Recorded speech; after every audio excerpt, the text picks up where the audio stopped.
उपासनीयम नितराम जनैः सदा प्रहाण ये ज्ञान तमोनुवृत्ते सनंदनाद्यैर्मुनिभिस्तथोक्तम श्री नारदायाखिल तत्व साक्षिणे। अज्ञान अंधकार की परंपरा का नाश करने के लिए श्री राधा चरणारविंद की उपासना अनिवार्य है। अगर पूर्ण अज्ञान का नाश करके प्रेम में डूबना है तो श्री जी के चरणों का आश्रय ले लो। गोस्वामी तुलसीदास जी बड़ी प्रवीणता से श्री जानकी जी के चरणों में जब किसी को विशिष्ट प्रेम मिला है प्रभु का, तो प्रभु की प्रियतमा से ही प्राप्त हुआ है। जनक सुता जग जननी जानकी अतिशय प्रिय करुणा निधान की। ताके जुग पद कमल मनाऊं जा सुकृपा निर्मल मति पाऊं। प्रभु को निर्मल चाहिए ना, निर्मल मन जन सो मत पावा। कहां से होगा? बोले सिया जी की कृपा से होगा। प्राण प्रीतमा श्री राम जी की हे जनक नंदनी आपके जुगल चरणारविंद की वंदना करता हूं। आप मेरी मति को निर्मल प्रेममय कर दीजिए। कभी किसी को कहीं भी विशिष्ट प्रेम, देखो हनुमान जी महाराज को सिया जी ही प्रेम दे रही। राम रसायन तुम्हारे पासा सदा रहो रघुपति के दासा। तुम्हारे भजन राम को पावे। तुम्हारे भजन, ये सिद्धांत है, सिद्धांत है। बोले अपार अज्ञान अंधकार का नाश करके परम प्रेम प्रकाशित यदि हृदय में करना है तो श्री जी के चरणों का आश्रय लो। राशेश्वरी, सर्वेश्वरी, निकुंजेश्वरी श्री लाडली जी, जो इनकी उपासना करता है, सनंदन आदि महामुनियों ने, तत्व ज्ञाताओं ने यही उपदेश किया है। नारद जी आदि ने, सनक सनंदन सनातन सनत कुमार और तत्वज्ञानियों ने यही उपदेश किया है। इनकी कृपा के बिना शुद्ध तत्वबोध होना, प्रेम प्राप्त होना, यही एक स्वरूप से आत्मविद्या के रूप में विराजमान है। बिना श्री जी की कृपा के न बोध होता है न प्रेम होता है। नान्या गति कृष्ण पदारविंदात् संदृश्यते ब्रह्म शिवादि वंदितात्। भक्तेच्छयोपतसु चिंत्य विग्रहा दचिंत शक्ते रविचिंत शासयात्। ब्रह्मा शिवादि देवेश्वर भी जिनकी वंदना करते हैं,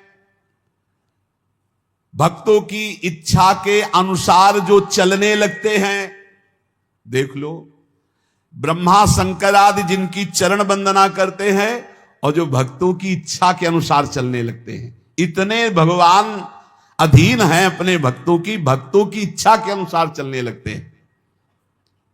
आप सोचो ना, ये कैसे हो सकता है कि सारथी के पद में वो बैठे हुए हैं जिनके चरण रखने की चौकी को भगवान शंकर ब्रह्मादि नमस्कार करते हैं।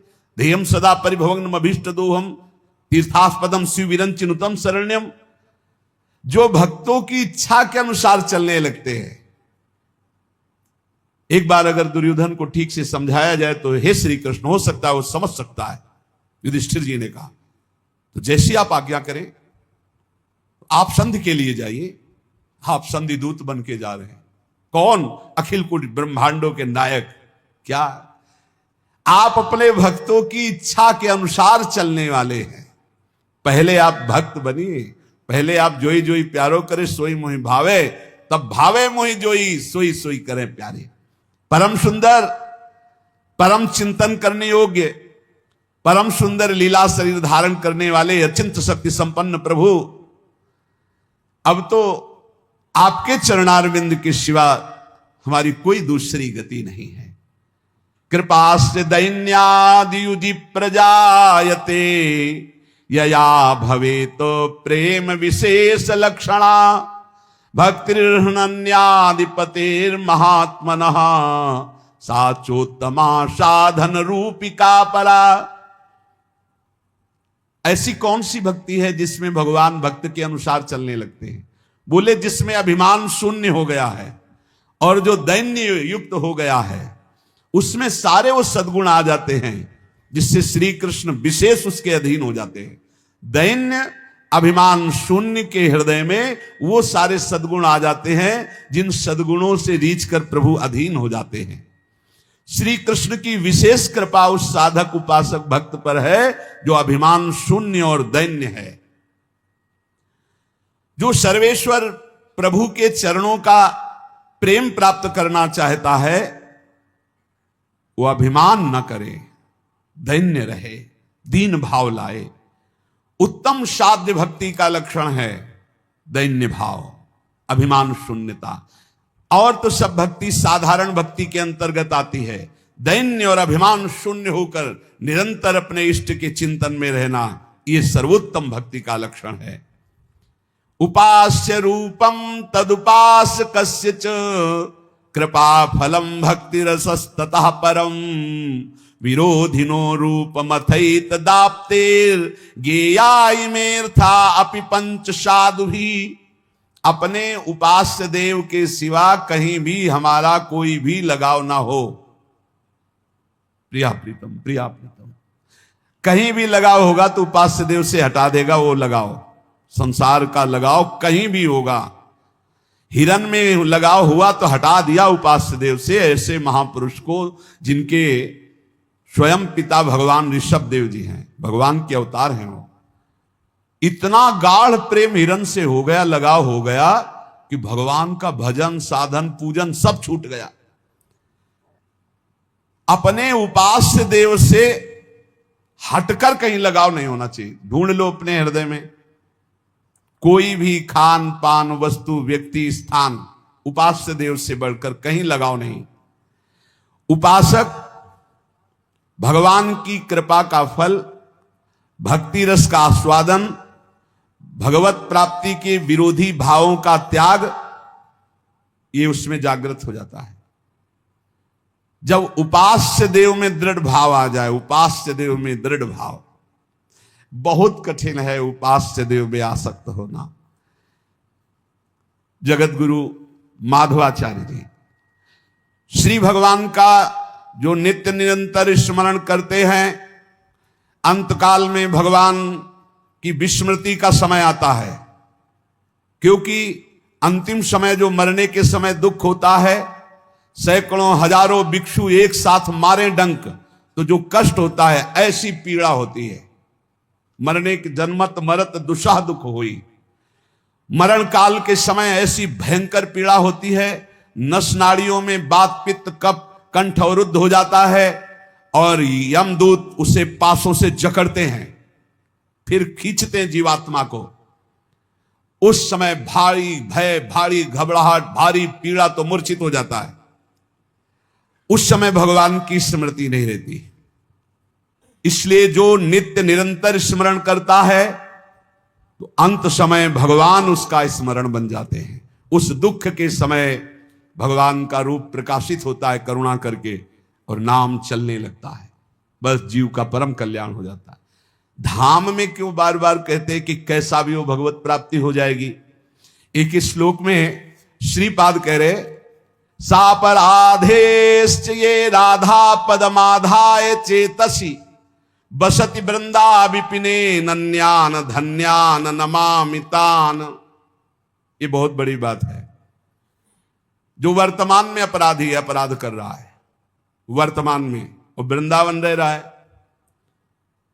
पर वो किशोरी जी के चरणों का आश्रय लिए है। ये खास बात हो गई। तो बोले वृंदावन में वास करते हो, जब उसका शरीर छूटेगा तो बड़भागी भक्तों के पद को प्राप्त होगा। धन्यान नमामितान, मैं नमस्कार करता हूं उसको। क्यों? क्योंकि यहां जब शरीर छूटेगा तो उसके भजन का परिणाम नहीं देखा जाएगा। उसके अंतिम समय में श्री जी की सखिया आके राधा नाम स्मरण कराएंगी और वो परम पद को प्राप्त हो जाएगा पक्का। अंतिम समय सापराधाश्चे ये राधा पदमाधाय चेतसी, सापराध अपराध सहित, पर वो किशोरी जी के चरणों का आश्रय लिए।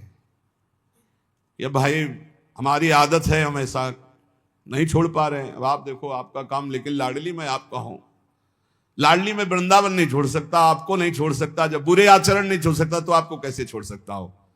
होता है स्वभाव में। आप कह सकते हो कि ऐसा कैसे हो सकता है? ऐसा होता है, होता है। स्वभाव बहुत विचित्र है, स्वभाव बहुत विचित्र। जो जैसा होता है। एक बहुत रईस घर के महात्मा थे, बड़े विरक्त थे, पर एक कपड़ा भी ना उसको एकदम ऐसे चश्मा जहां जहां रखना, जैसे दो तीन चीजें थी। बड़े वैरागी, बड़े, पर वो बड़े घर में प्रकट हुए थे तो उनकी जो रहनी थी वो बताती थी कि किसी विशिष्ट घर के है। एक भी कपड़ा ऐसे नहीं, जो भी जहां एकदम उनका अभ्यास था, बहुत ही सफाई सुरक्षा एकदम। एक अचला, एक झोली, एक छड़ी, चश्मा, बड़े वैरागी। रात में कब चले गए पता ही नहीं चलता, किसी से आसक्ति नहीं, पर दूर से देखने से लगता था कि इनका विलासितापूर्ण जीवन रहा है। मतलब बड़े घरों के रहे, जो जैसे अभ्यास का होता है उसका अभ्यास झलकता है। अब जैसे पूर्वाभ्यास पापाचरण का है, अब उसने जान लिया कि अब मैं बहुत नीच हूं, अब मेरा कल्याण कैसे होगा। महिमा सुनी वृंदावन की, वृंदावन वास करने लगा, लेकिन उसका आचरण ऐसा है। बोले वो जब यहां शरीर छोड़ेगा, नियम लिया था कि वृंदावन वास किए हो, तो अंतिम समय राधा नाम स्मरण सखियां यहां कर आती है। ये हमें हितधाम में श्री जी ने स्वयं अनुभव कराया था, ये दृश्य दिखाया था। तो कीर्तनिया बाबा ने कहा कहीं पढ़ा है क्या? उस समय वो सत्संग में आते थे। ऊपर गए कुटिया में, कहा एक प्रश्न है कि आपने आज नई बात हमें बताई कि जब यहां शरीर कोई छोड़ता है वृंदावन में, तो वृंदा सखी के आदेश से सखियां राधा नाम सुनाती हैं, तो ये आपने कहीं पढ़ा है क्या? तुम कहा अगर आप विश्वास माने तो हमने पढ़ा नहीं, लेकिन कल ही हमको यहाँ पढ़ाया गया था इस कुटिया के ऊपर, यही हमें स्वप्न में श्री जी ने ऐसा अनुभव कराया। तो वो स्वप्न जैसा नहीं था कि हमारी कोई कल्पना हो, वो सीधे परिचय दिया गया था वृंदावन का।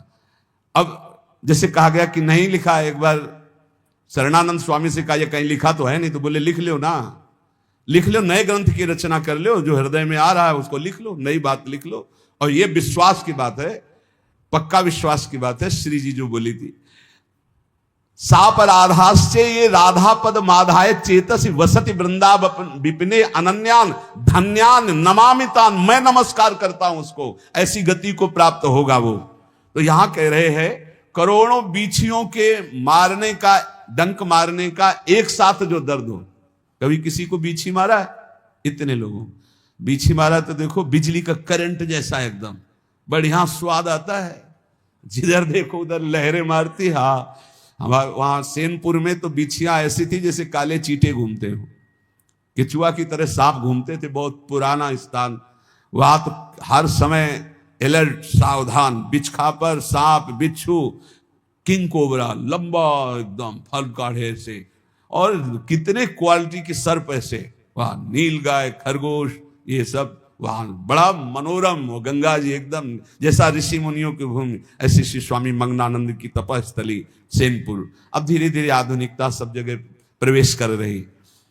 करोड़ भिक्षु एक साथ मारे तो कैसा है? एक भिक्षु में तो झाड़ने के, मंत्र झाड़ने वालों की खोज होने लगती है, औषधियां होने लगती है। करोड़ भिक्षु एक साथ मारे डंक, ऐसा प्राण निकलने। लेकिन वो भी छोटा होगा, जब कंठ अवरुद्ध होते, प्राण निकलते, जीव की बड़ी, उस समय भगवत स्मरण थोड़ी आता है। कोई भयानक कष्ट हो फिर आप परीक्षा करो अपनी कि तुम्हारा चित्त कहां है। यही तो भक्ति का रंग है, तुम्हारा चित्त कहां है। अब कोई कष्ट का विषय हो फिर देखो तुम्हारा चित्त कहां है। श्री जी में है, जीत गए, बढ़िया काम हो गया। संसार में है, घाटे की बात है। दुख में, साधारण दुख में नहीं, असाधारण दुख में तुम्हारी स्थिति कहां है। भयावह दुख में, भारी संकट, कहां गया मन? किसी के फोन नंबर पर, किसी पर नहीं, श्री जी पर, मेरी लाडली, मेरी प्रियाजू। ये अभ्यास आपको अंतिम समय बहुत बढ़िया काम करेगा। अगर जीवन भर भजन कर रहे हो तो अंतिम समय जब तुम्हारी बेहोश स्थिति होगी, उस समय भगवान तुम्हारा होश बन जाएंगे, प्रियाजू तुम्हारा होश बन जाएंगे और स्मरण चलने लगेगा। सब दुखों की स्थिति कर्मानुसार होती है। श्रीमन माधवाचार्य जी, सब दुखों को भोगना अनिवार्य है, जो प्रारब्ध बन चुका है, कोई नहीं काट सकता। इसीलिए हम कहते हैं पाखंड में मत फंसो, ये आचार्यों की बातें समझो। शास्त्र रख के इसीलिए सामने चर्चा करते हैं कि शास्त्र में जो लिखा है, आचार्य जो कह रहे हैं, आचार्य भगवान ही कह रहे हैं। कोई जंतुर मंतुर टाल सकता है भला? भगवत ऋषि जी कह रहे हैं, आचार्यों की बात समझो। अनहोनी नहीं होई कछु, होनी मिटे न कोय। देखो सीता दशरथ अति समर्थ तहां दोए। महापुरुष जन लिखे, सुनो ध्यान से। अनहोनी नहीं होई कछु, होनी मिटे न कोय। देखो सीता दशरथ अति समर्थ तहां दोए। अति समर्थ तहां दोए, राम भरता वशिष्ठ गुरु। बोले देख लो, जो होनी होना है वो हो के रहेगा, कोई पैदा नहीं हुआ कि टाल दे। इसीलिए हम चिल्ला चिल्ला कहते कि ड्रामे में मत फंसो, नौटंकी में मत फंसो। होनी जो होगी उसे कोई टाल नहीं सकता। बोले अति समर्थ हैं भगवान श्री राम। 14 वर्ष का वनवास होता है और सीता जी का अपहरण होता है, और समर्थ भगवान को विलाप करते हुए देखा गया। हे खग, हे मृग, हे मधुकर श्रेणी, तुम देखी सीता मृग नैनी। हा सीते, कहां हो तुम? सीता जी का हरण हुआ समर्थ पति श्री राम जी, ये विधान है उनका। दशरथ जी का मरण हुआ समर्थ गुरु वशिष्ठ जी, सब विधान रचने में सर्व सामर्थ्यशाली वशिष्ठ जी। समस्त योग ज्ञान भक्ति सबके आचार्य वशिष्ठ जी, कोई साधारण महापुरुष। कौशल्या जी का वैधव्य हुआ, कौशल्या जिनके पुत्र राम उनको वैधव्य हुआ, जिनके पति राम उनका अपहरण हुआ। और कौन समर्थ हो सकता है इस त्रिभुवन में? इसलिए अनहोनी नहीं होई कछु, और होनी मिटे न कोय। दूसरा उदाहरण दे रहे हैं, यदुवंशिन को नाश भयो, देखत परमेश्वर। देखते देखते भगवान के नाश हो गया यदुवंशियों का। बाएं जंघा पर दाया चरण रखे, पीपल की उसमें ऐसे बैठे हुए, सामने युद्ध हो रहा है। करोड़ों यदुवंशी आपस में कट कट के मर गए, मुस्कुराते रहे। होना है वो होनी होनी है, क्योंकि होनी का इन्हीं के अंदर से संकल्प बनता है। कैसे इसको समेटे? तो सांब जी के हृदय में आया, सब 9 युवक थे कि बाबा लोगों को कुछ समझ में आता है, कुछ है कि ऐसे ही जट्टा बढ़ाए घूम रहे हैं, क्या करें? बोले देखो इनकी परीक्षा ली जाए। तो सांब को दुल्हन बनाया और उनके पेट में ऐसे कड़ा बांध दी ऐसे, और धीरे धीरे पकड़कर सब सहेलियां बन के गए और दंडवत किया। बोले स्वामी जी, ये नववधू गर्भवती है, क्या होगा इसके? तो बोले बेटा, इसके वही होगा जो तुम्हारे कुल का नाश करेगा। वो तो ब्रह्म ऋषि, और तत्काल इतना बड़ा मूसल निकला, किसी से सलाह नहीं ली, डर कर गए और महाराज उग्रसेन से कहा कि ऐसा ऐसा गलती हो गई। तो उनका ऋषियों का शाप तो भयंकर होता है, क्या किया जाए? बोले इसी को घस घस के समुद्र में फेंक देते हैं, इसी से श्राप हुआ है पूरा घस। एक छोटी सी कील बची, उसको मछली खा गई। वो कील व्याध ने अपने बाण की नोक में चढ़ाई, वो भगवान के चरण, भगवान से लेकर के पूरे यदुवंशियों का मेटिया मेट ये उन्हीं के संग। किसी ने सलाह नहीं ली थी भगवान से कि साफ हुआ है तो क्या किया जाए, क्योंकि उन्हीं बोले जो होना है उसे कोई टाल नहीं सकता, जो नहीं होना है वो हो नहीं सकता। यदुवंशियों को नाश भयो देखत परमेश्वर, परमेश्वर श्री कृष्ण के देखते देखते यदुवंशियों का नाश हो गया। और बोले अब परीक्षित का समय आया गिरने का। तो परीक्षित उर्ब्याल मृतक पहिरायो मौनी, वो मौन समाधि में थे, इनकी बुद्धि इतनी खराब हो गई कि मरा सर्प उनके गले में डाल दिया। तो श्रृंगी ऋषि ने श्राप दिया 7 दिन में तक्षक काटेगा। कोई रोक पाया? बड़े बड़े ब्रह्म ऋषियों की सभा, बड़े बड़े सब, कोई रोक पाया?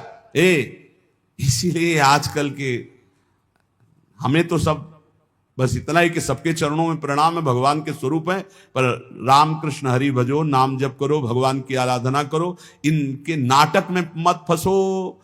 कलयुग का ऐसा प्रभाव बढ़ता चला जा रहा है कि सत्य मार्ग ढकता, इनसे बढ़कर कोई समर्थ है?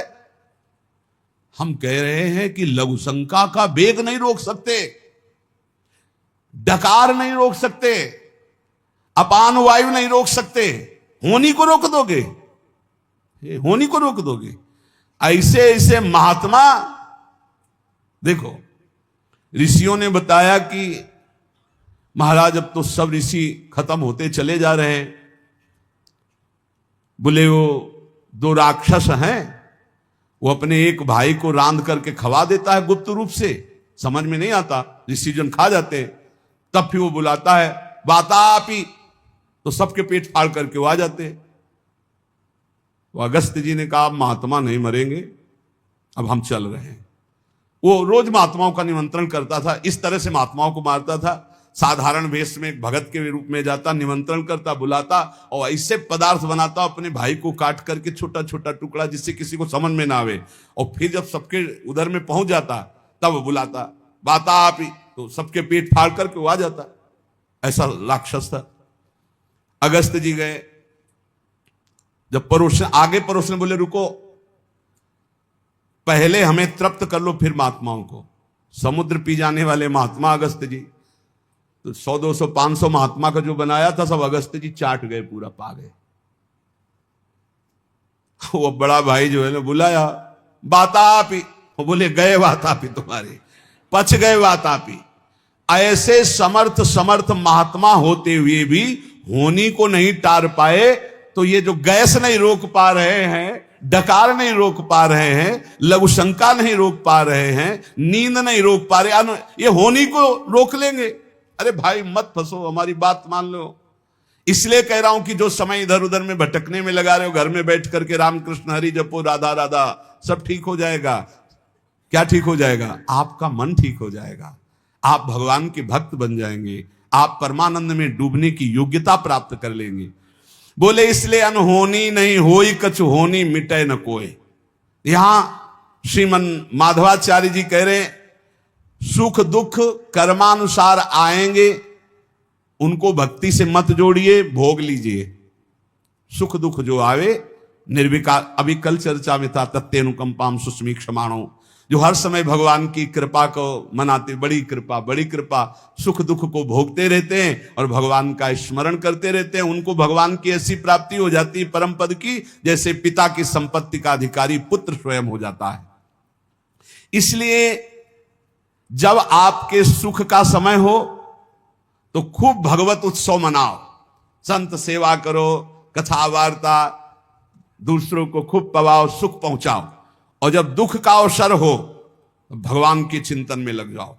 किसी को भी सहयोग, अपने दुख की बात मत सुनाओ, केवल श्री भगवान से बात करो, तो तुम्हारा दुख का समय निकल जाएगा। दुख का समय निकलता है भगवत चर्चा से, भगवत चिंतन से, बहुत आनंद में। शास्त्र सम्मत धर्म मार्ग में अटल रहो। कोई भी कर्म करते समय बड़े दीन भाव से भगवान का स्मरण करो। कर्म करने के पहले भगवान का स्मरण करो, कर्म पूरा होने के बाद भगवान को समर्पित कर दो। सबके गुरु, सबसे बड़े, सबके माता पिता एकमात्र श्री भगवान हैं। जो कर्म करते समय भगवान का स्मरण करता है, अपने कर्म भगवान को समर्पित कर देता है, वो भगवान को प्राप्त हो जाता है। सांसारिक झंझटों का चिंतन करने में समय नष्ट मत करो। होई सोई जो राम रचि राखा, को करि तर्क बढ़ावे शाखा, अस्कई जपन लगे हरिनामा, राधा राधा राधा। अपने अंतःकरण में विचार करो कि जो होना है वही होगा, हम काहे को चिंता करें। अपने कर्तव्य को करो और नाम जप करो, मस्त रहो। भगवान के चरण कमलों का जो स्मरण करते हैं, कोई भी बाधा उनको परास्त नहीं कर सकती। जो भगवान का स्मरण करते हैं, मोक्ष उनकी मुट्ठी में आ जाता है। ऐसे भगवान के स्मरण को कभी मत छोड़ो। सज्जनों, हमारी निर्मल वाणी को सुनो। श्री माधवाचार्य जी, मैं दोनों हाथ उठा के कहता हूं, कसम खा के कहता हूं, भगवान की बराबरी करने वाला कोई नहीं है। वे भगवान से बढ़कर कृपालु कौन हो सकता है? इसलिए एकमात्र भगवान से अपना संबंध रखो। ये बात समझो, आचार्य कितनी कृपा से कह रहे हैं। मैं कसम खा के कहता हूं, हाथ उठा के कहता हूं कि भगवान से बढ़कर कोई कृपालु कौन हो सकता है? कोई नहीं। भगवान के बराबर कोई नहीं, तो उनसे बढ़कर कौन हो सकता है। इसलिए माता पिता भाई बंधु साफ स्वार्थ का संबंध, एकमात्र भगवान से प्रेम करो। सब में भगवान की भावना करके भले राग कर ले तो अनुराग बन जाएगा, लेकिन शरीर राग में फंसकर जन्म नष्ट मत करो। यदि ऐसा तुमने माना तो इसी जन्म में भगवत प्राप्ति हो जाएगी। राधे राधे प्यारे भक्तों। दोस्तों, अगर आपका मन सच्ची भक्ति में जुड़ जाए तो हर पल आपको ईश्वर की कृपा अनुभव होने लगती है। दोस्तों, आध्यात्मिक मार्गदर्शन आपके जीवन में सुख शांति और ईश्वर की कृपा लाने का एक छोटा सा प्रयास है। धन्यवाद।